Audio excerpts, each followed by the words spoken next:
Yeah, you want to.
Good morning and welcome to the Namaquo Unitarian Universalist Congregation. My name is Clare Hammoor and I get to be the Ministerial Intern of this warm, loving, inviting, free-flying congregation. And I'm so excited to be joined this morning by Peter Schenk and by Ryan Marvel and the choir. But before we begin the service, we would love to invite up the Executive Director of Saint, who is our half plate offering recipient, Connie Nelson Cleverly, to tell us a little bit more about the incredible work that they do.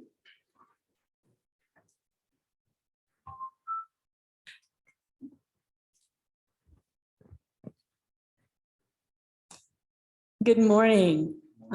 First, I'd like to thank you all for having us here and for sharing with Saint from your giving program. We really, really appreciate that. In fact, you have chosen Saint for this contribution on a couple of other occasions, and I wanted to thank you for that too. So thank you so much. You guys have done a lot for us over the years, and we do appreciate it. Not only do you give of your dollars, but you also have a number of members here, and I don't know that I see anybody, but a number of people who drive for Saint are part of your congregation. So Bruce Croissant and Firmer Black, Sue Matthews and Sherry Sokolowski all drive in Loveland, and Bob Green drives in Fort Collins. So I think that's all of you, but that is just a remarkable number of volunteers to come from your congregation, and we really, really appreciate that also.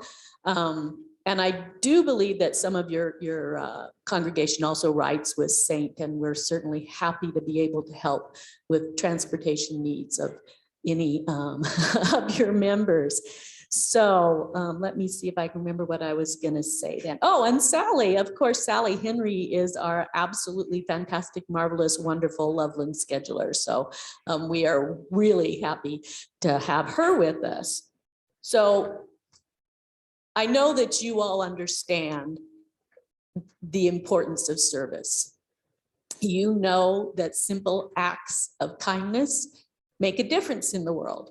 So what Saint does is coordinates simple acts of kindness. That's the rides that Bruce and Firmer and Sherry and Sue give in our community are simple acts of kindness.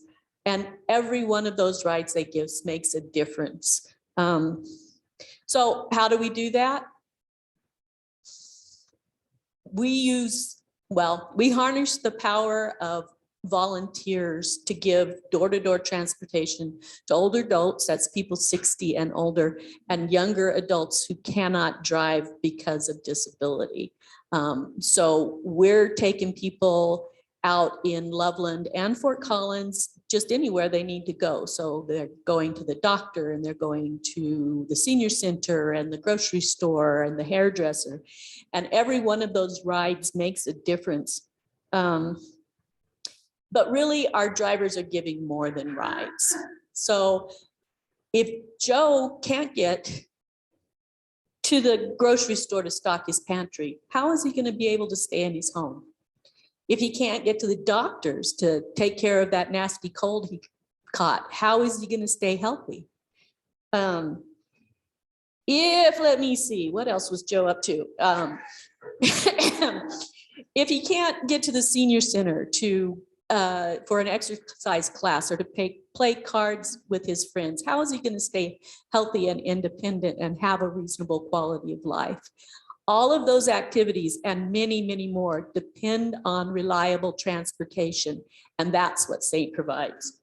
So about 4 years ago, I was here speaking to you about SAINT. A lot of things have changed in those 4 years. Don't get me started on COVID. I mean, you're all wearing masks again. So we know that those changes happen, but there are things that stay the same. Simple acts of kindness still make a difference. And our SAINT drivers are still out on the road giving rides to people who need it. So your support can make sure that doesn't change.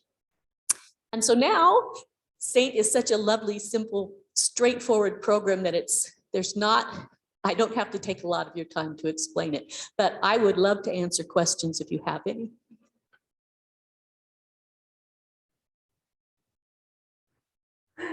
Yes. Do you have to have a special license to become a driver? Nope. It's not a commercial transaction. We don't charge for our service. So it's just, taking your neighbor to the store. Yes. What special steps have you been taking for protecting the COVID passengers and drivers? Oh, well, we have done a lot of things, and it changes depending on what the recommendations are coming from the CDC and Larimer County and that sort of thing. So when the first lockdown started, we just gave essential rides. We were only taking people to the grocery store, medical appointments, and we do have some younger people who ride with us who were going to protected jobs, and so we took them to work. And that lasted, I don't know, 3 months maybe. And then we started, as businesses started opening up again, we expanded where we're going. But up until last week, we were requiring masks of both drivers and riders. Our drivers were sanitizing their cars between rides, and they're still doing that. And also we asked our clients to sit in the back seat if that was possible. With the change in the mask mandate right now, we're kind of in flux, but we are not currently requiring the masks. So, yes. Is there a training or an orientation? Yeah, we do our orientation one-on-one. So once our volunteer coordinator contacts our people, they fill out an application. There is an online background check that the prospective driver completes. Once they have passed that, we schedule an orientation with our volunteer coordinator, and they come into the office and she tells them pretty much everything they need to know, gives them their magnets and their name tags and all that kind of stuff. I try to remember to set up their credentials in our scheduling system so they can look at it online and see what's going on and that kind of stuff. So.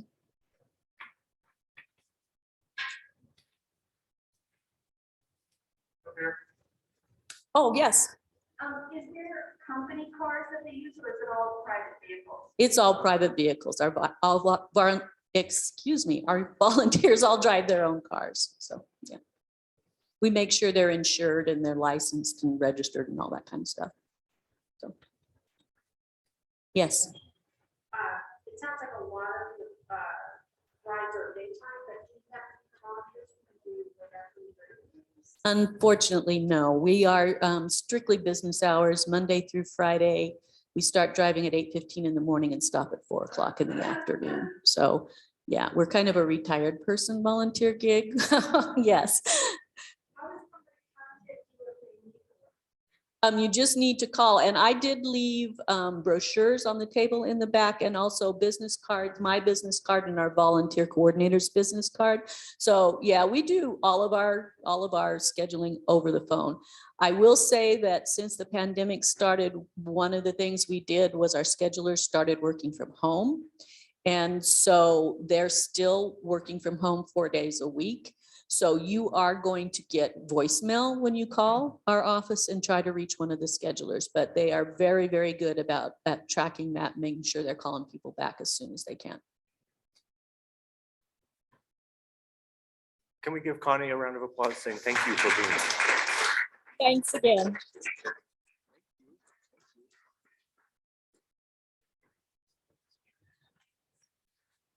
As I said, welcome to the Namaco Unitarian Universalist congregation. No matter who you are, where you're from, who you love, we're glad you're with us this morning. We are honored to be gathered on lands that has been cared for by people long before us, including those from the Cheyenne and Arapaho people. We're a justice-seeking congregation in awe of this life and our beloved community. And we're here to celebrate the inherent worth and dignity of every life, those who we know and those who we don't.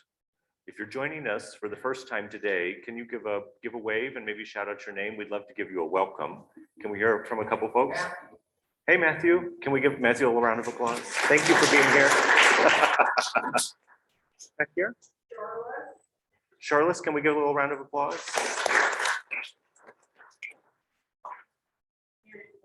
Mary Pat, can we give Mary Pat a little round of applause? Thank you. Scott, thank you for being here.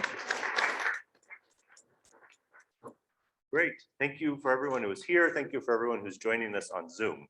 Today's service is an invitation to dig more deeply into the power of Indigenous perspectives by considering the invitation Julie Flett extends in her intergenerational book, which we'll hear later, Birdsong.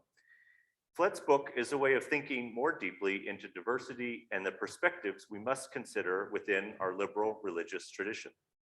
We'll look closely at an idea explored by Indigenous rights activist, economist, climate change activist, vice presidential candidate for the Green Party, Winona LaDuke. And she writes this article called Reclaiming Our Native Earth, where she says there is a direct correlation between the loss of cultural diversity and the loss of biodiversity. We hope that today's service invites you to think of the many ways in which our beloved community can grow and deepen by investigating, celebrating, and wondering about the power of cultural diversity, religious diversity, and biodiversity. Each of these elements intertwine to create a foundation for a flourishing liberal religious tradition. In her book, Recovering the Sacred, LaDuke offers a word of caution about the work we embark on this morning. Perhaps it is in an effort to fill an immense spiritual void inherited by our colonial past that the mainstream culture has maintained a persistent tendency towards wanting to discover and classify and collect everything that the mainstream considers exotic. Today, may we instead lean into the power of worship, the act of noticing and tending what is alive in our breath as we come together.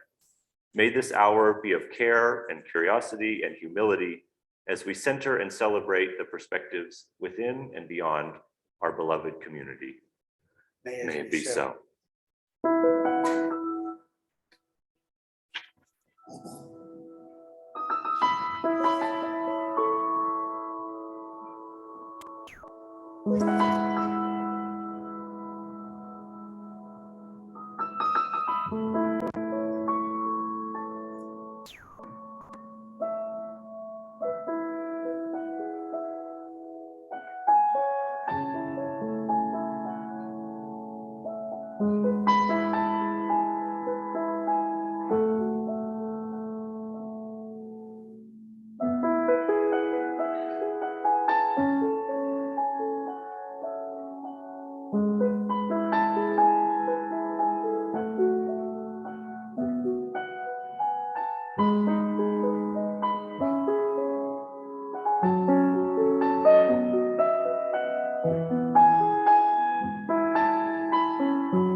arrived more fully this morning, I invite you to begin by noticing the beautiful photographs that Peter took that we're sharing on the screens. And as you do, I invite you to bring an awareness to your breath, which Indigenous poet and cultural worker Edgar Kilame calls the most potent offering to our becoming. Bring your whole being to this blue boat home. As you inhale, feel yourself getting lighter, and as you exhale, release anything that's keeping you held down. Take in another breath. Hold on to it, and then let it go. And once more, take in a breath of light and air, and let go of anything that's holding you back. And with the intention of care and curiosity and humility, I invite you to imagine yourself, as we see in these pictures, perhaps as a bird flying over the earth, looking down on all there is to see in the vastness of the world. Mary Oliver writes, "What a gift it is to be alive in the clear blue air. The sun and the clear pebbles of rain are moving across the landscapes, over the prairies and the deep trees, the mountains and the rivers. Notice yourself arriving here in this beloved community."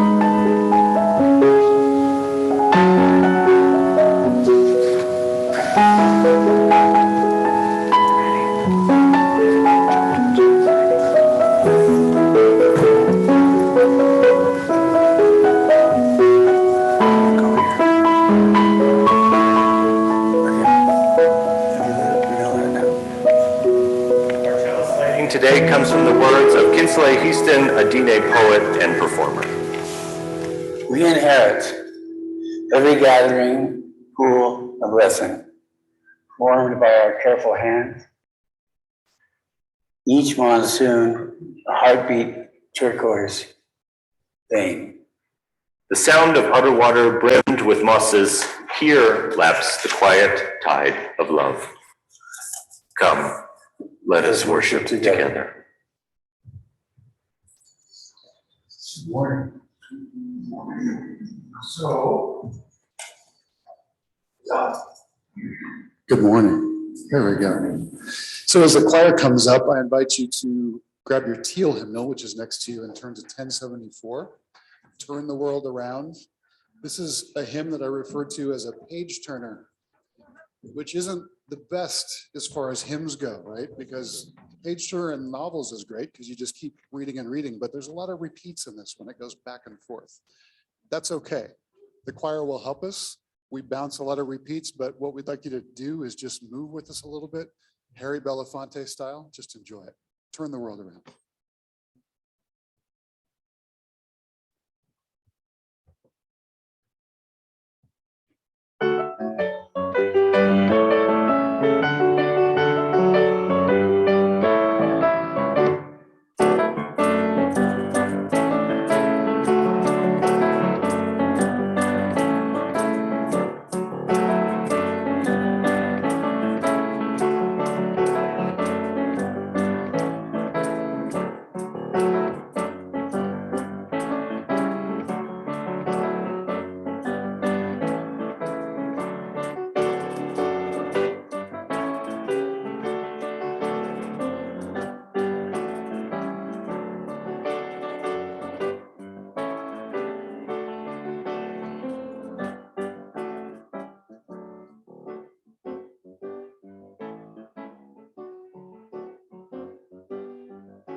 at this point, you would be tired of hearing my voice, so we're going to watch the book Time for All Ages today. It also gives you an opportunity to see the illustrations so much more beautifully. So this is Birdsong. Birdsong by Julie Flett. Spring. It's a mucky spring morning as we pack up the last of our belongings and leave our little home in the city by the sea. I'm going to miss my friends and cousins and aunties and uncles. I'm going to miss my bedroom window and the tree outside. Goodbye, tree friend, I whisper. We drive through the country and over the mountains, alongside rivers and fields of horses. We stop to see a lone coyote crossing the road. Our new home sits on a hill overlooking a field, and past it another home. In that home lives an older woman named Agnes. The field is covered in snowdrops. Our new home has 2 trees outside and creaky stairs inside. My new room has a shelf for books and pictures and a desk for drawing. But I don't feel like drawing. My hands are cold. My mom and I bundle up under the covers in our new home in the country, far from the sea. Summer. Our new home hums with peeps and whistles and ribbits and chirps. I watch Agnes, our neighbor, working on something in her yard. Why don't you visit her, Katerina? My mom says. I nod. Okay. I take our dog, Oho, with me. Oho means owl in Cree. Hello, Agnes, I say. You must be Katerina, she says. Woof, Oho barks. Your mom has told me all about you, Agnes says. She says you love to draw. I do. Agnes loves to make things out of clay. She shows us around her yard. There are berries and flowers and so many of her clay things. They look like the branches and the birds and the flowers. Visit me again soon, Katerina, Agnes says with a smile. I smile back and give her a big wave. I can't wait to go home and start drawing. Fall. I do visit Agnes again. And again. And again. Agnes digs in her garden. I help by gathering extra leaves that'll get mixed into the soil. The worms love this. It's getting cold and windy and creaky. Agnes says she's getting creaky too. Would you like to see what I'm working on, Katerina? She asks. I'd like that, I say. Agnes is working on a pot that's round and bright. She tells me about waxing and waning moons. I tell her about Cree seasons. This month is called Pimihau Pisum, the migrating moon. Here comes the moon and 2 shiny seagulls. And there go the geese.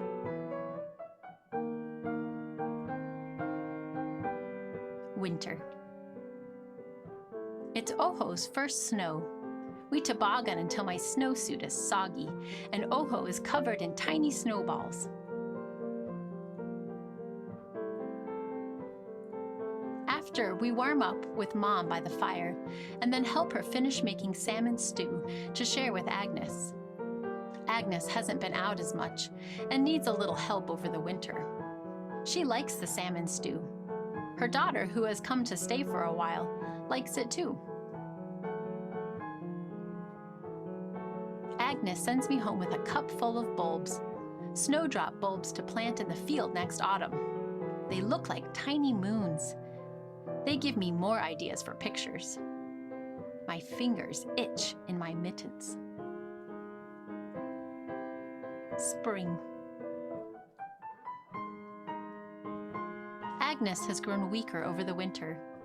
Still, from her bed, we can hear the spring birds singing their songs and the tickle of the branches against her window. We listen to the sounds together. The snowdrops are peeking out. I wish Agnes could see them. I have an idea. I run home and gather up all my drawings. Agnes's daughter meets me at the door, and we take 2 ladders from the closet.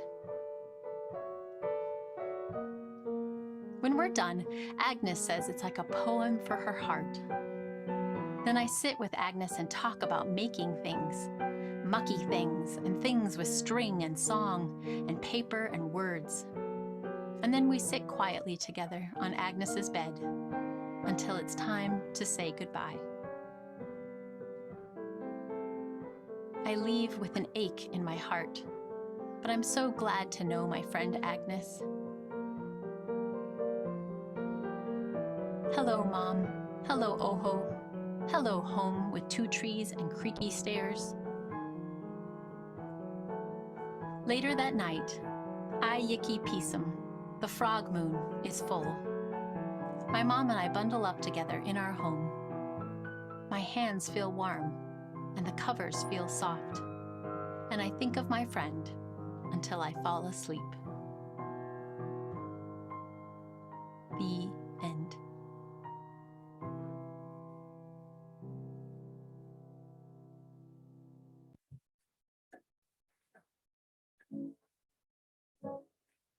So invite if we have any children who are going to RE to join Janet on the way out.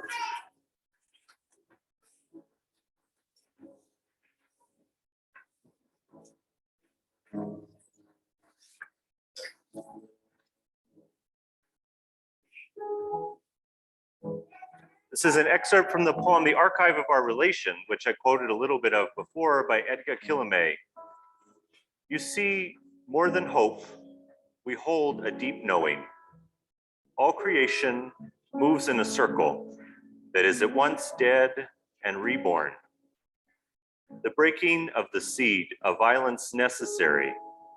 Forgiveness, a necessary blooming. Resistance, a necessary rooting. Rebuilding, a defiant act of courage.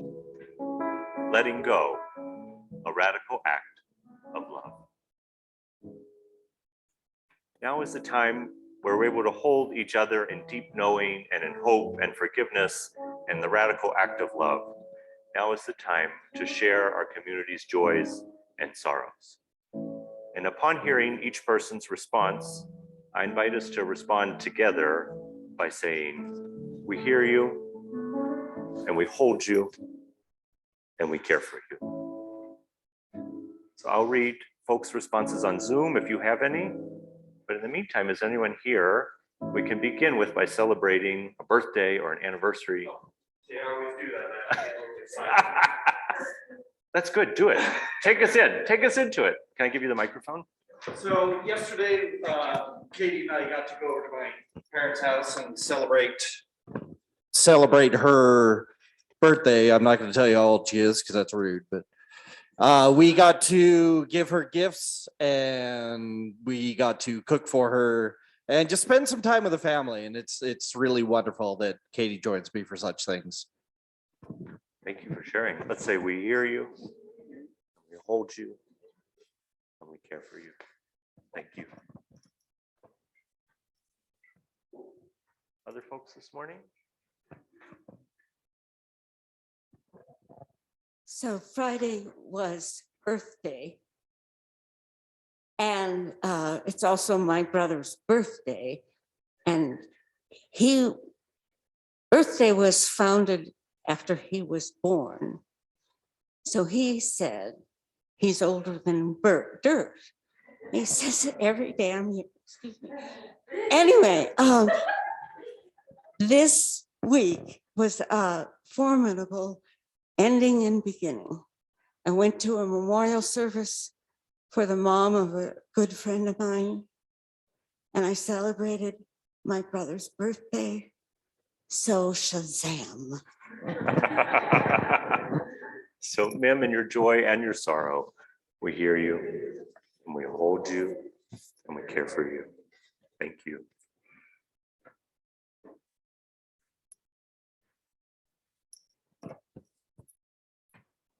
Hi, good morning. For those of you who know the Mildens, Elliot, their son, he's 16 and he spent over a month in the hospital. About 3 weeks of that was in the ICU. I know Laurel mentioned something about that, but anyway, Elliot's back home. They finally released him and now he's just moving on to recovery. So they believe he has Guillain-Barré. I don't know if I'm saying that right, Guillain, something like that. They don't know for sure, but basically his immune system attacking his own nerves. They expect a full recovery and he's doing really good. So just wanted to share that. So in celebration for the whole family, let's say, we hear you, and we hold you, and we care for you. Thanks, Claire. I had a sorrow that my grandson was going blind in one eye and being an athlete. Yeah, it's so very difficult, especially when you're trying to get the ball in the basket. But the really good news is we found a doctor that could fix it. And the family all came together and we raised enough money to be able to pay for the deductible, which was a monster anyway, but through community and love and support. Thank you, technology. Thank you, doctors. And thank you, family. So that's a joy. Thank you. Beautiful, thank you. With deep gratitude for all of those things, let's say, we hear you, and we hold you, and we care for you.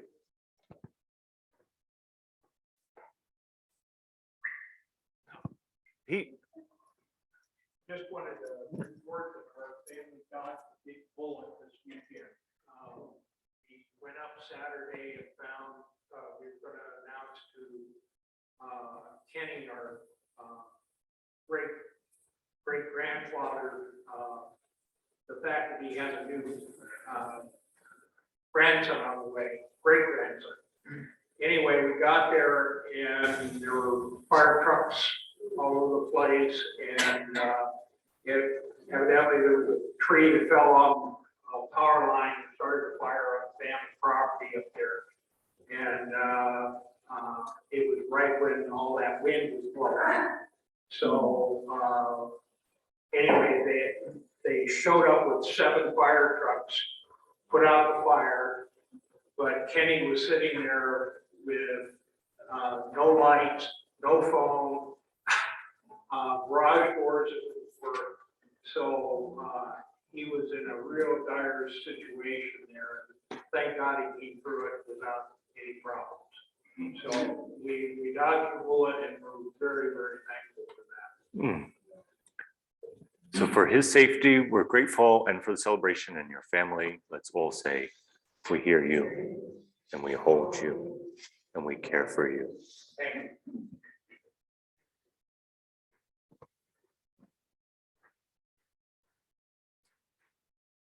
None on Zoom.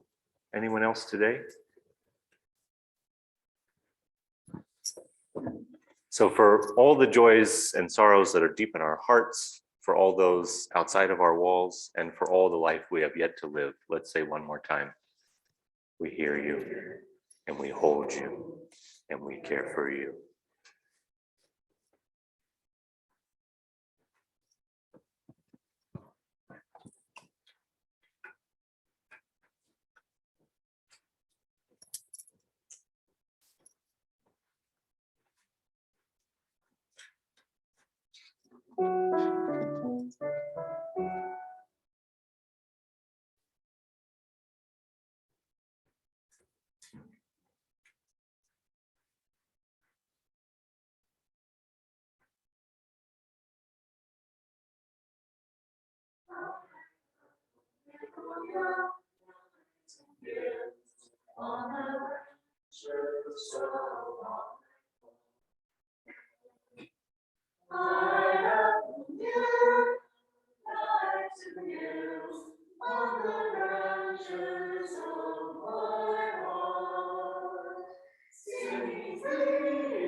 Just let that beautiful music land in our heart by taking a big breath in,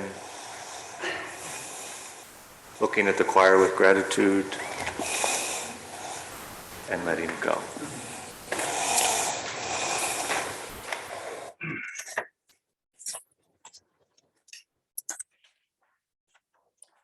As we work together to celebrate the diversity of perspectives and ideas in our liberal religious tradition, we are called more deeply to more deeply understand the ways in which these perspectives shape our understandings of the cosmos and our place within it. As we listen to Birdsong, I wonder what questions came up for you. How did it feel to witness one character passing away and another character growing? How does your current understanding of the cosmos relate to death? How does your understanding of the cosmos understand the role of life? How might your perspective on these ideas shift if you were to center a diversity of ideas rather than one singular way of knowing? Take a moment to consider that intervention into your own theology. How might your perspective of the cosmos shift if you were to center a diversity of ideas within it rather than one singular way of knowing? I invite you to turn to someone near you, someone you're not going home with, and to answer that question, have a sacred conversation for a few minutes. And when the bell rings, I'll invite us to come back together.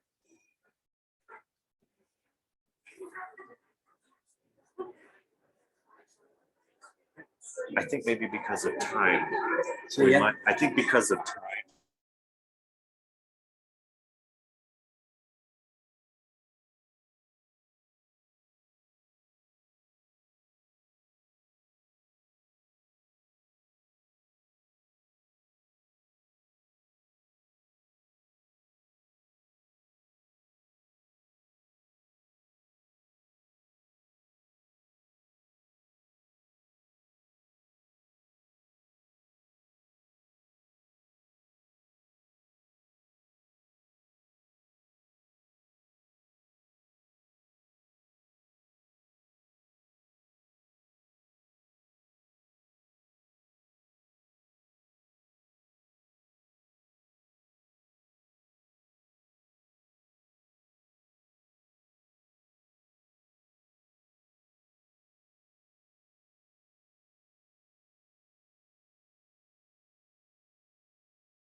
Just to finish this moment, can you give a quick thank you to the person you had a conversation with?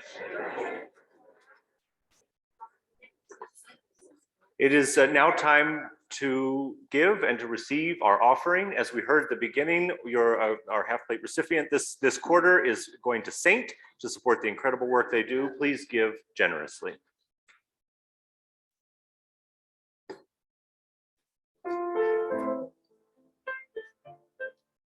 Thank you.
With deep gratitude for the offerings today, let's just say thank you.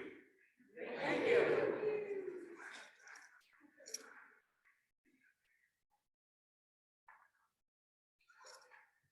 As a meditation, I want to share with you a short story called Christmas Bird by Mary Oliver. I found the parallels to Birdsong are reverberating for me in thinking about the place that I want to hold in the universe. And as I shared this story, I invite you to create a drawing of the little gull in this tale. Use the paper and crayons that are in your pew to draw this being in all of its life. Draw with abandon, draw with spirit, draw as silly or as serious as you'd like. It takes a piece of everyone's work to make the whole. And after you complete your drawing, I invite you to take a piece of masking tape, which are in the pews, and float like a bird to put it up anywhere you want in the sanctuary. Put it up to create, as Agnes says in Birdsong, a poem for your heart.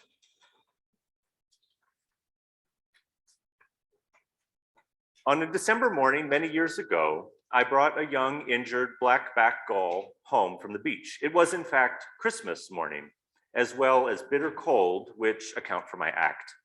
Injured gulls are common. Nature's maw receives them again implacably. Almost never is a rescue justified by a return to health and freedom. And this gull was close to that deep maw. It made no protests when I picked it up. The eyes were half shut, so starved it seemed to hold nothing but air. A bathtub is a conventional and cool place in which to put an injured bird, and there this bird lay on its side through the rest of the day. But the next morning, its eyes were open, and it sat, though clumsily, erect. It lifted its head and drank from a cup of water, little sips. It was a shattered elegance, grossly injured, the outer bone of one wing broken, the other wing injured as well. Our guess was that it had become hurt and unable to fly, and on the beach had been mauled by a dog or a coyote. In the language of the day, it was bankrupt. But the following morning, it accepted food, a few small pieces of fresh cod. Food gave it strength, and it rapidly became, in spite of its injuries, almost jaunty. The neck and breast muscles were strong, the eyes bright and clear. Em and I talked to it. It looked at us directly. It showed neither fear nor aggression, and we sensed quickly it didn't like to be alone. We set up a site with a padding of towels and paper towels just inside the glass door that overlooks our deck and the harbor. It was apparent that the gull was also leg injured. It stood, but it couldn't walk. In the first days, one pink foot turned black and withered. Later, the remaining foot would do the same. When that happened, we built up the perch to compensate so he could still see outside. At the end of the day, when it grew dark, we turned him to face the room that he might be part of our evening circle. He loved the light. In the morning, when I came downstairs in the half dark, he was eager for me to lift the shade and to turn him around so he could begin looking. He would swing his head slowly from west to east and back again, gazing slowly and deeply. During the colorful winter sunsets, the descent of light, he also turned his attention entirely from us into the world. To understand this, you must know that at other times he was greatly interested in us and watched whatever we did with gorgeous curiosity. One morning, I dropped next to him by accident a sheet of holiday wrapping paper, and I very soon saw him pecking at it. Diligently and persistently, he was trying to remove Santa Claus' hat from the Santa Claus figure on the paper. After that, we invented games. I drew pictures of fish, of worms, of leggy spiders, and hot dogs, and he would pick at them with particularly gleeful intent. Since he was not hungry, his failure to lift the image seemed not to frustrate, but amuse him. We added feather tossing using crow feathers. I tossed by hand, and he with his deft beak.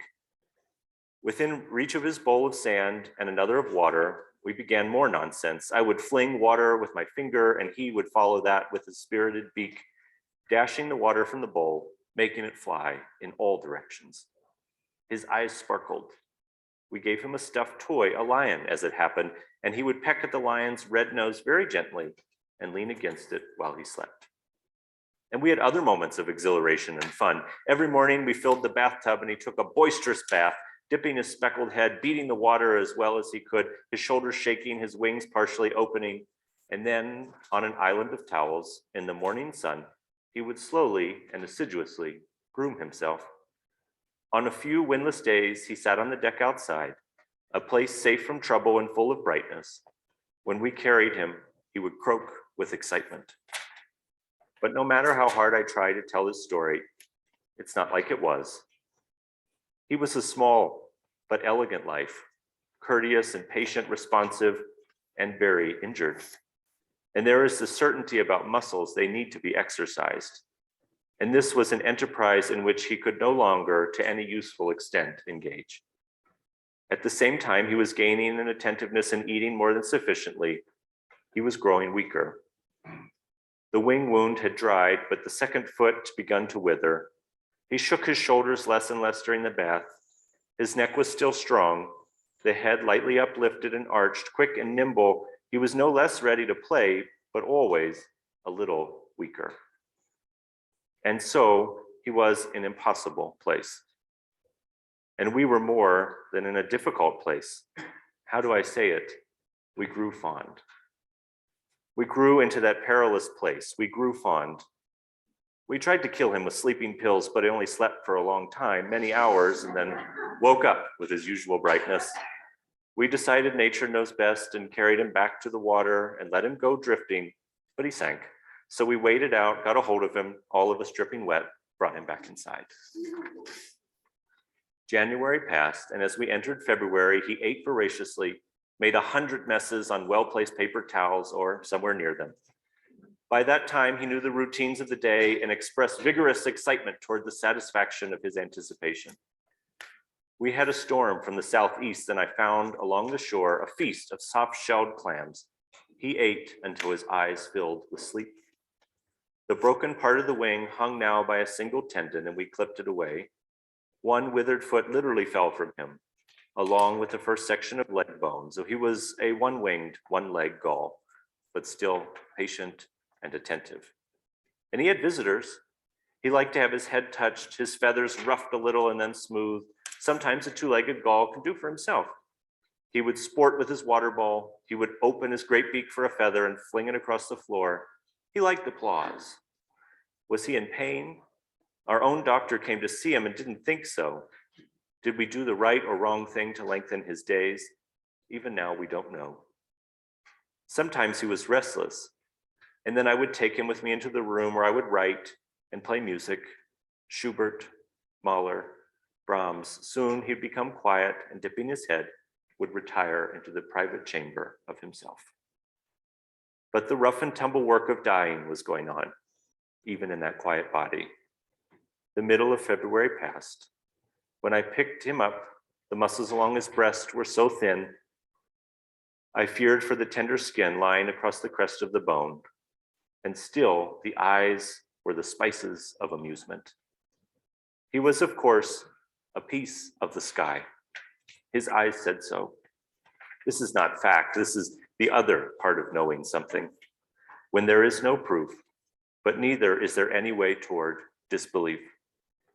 Imagine lifting the lid from a jar and finding it filled not with darkness, but with light. Bird was that, startling, elegant, alive. But the day we knew must come, did at last, and then the non-responsiveness of his eyes was terrible. It was late February when I came downstairs as usual before dawn, and then upstairs to M. The sweep and play of the morning was just beginning, its tender colors reaching everywhere. The little gull has died, I said to M as I lifted the shades to the morning light.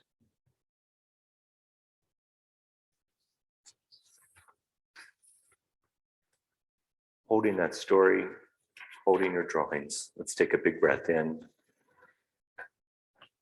and let it go.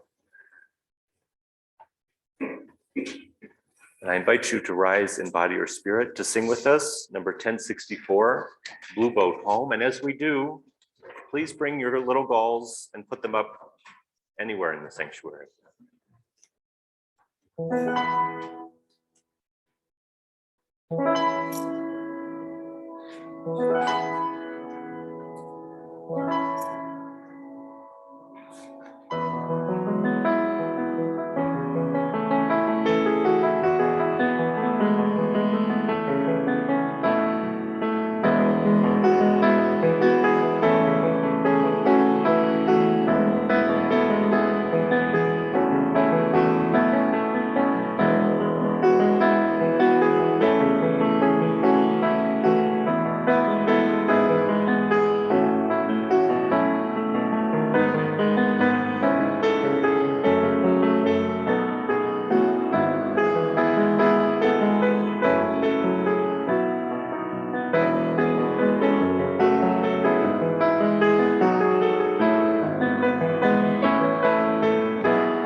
May we go singing new bird songs, each beautiful, and each its own, each marking a sacred journey.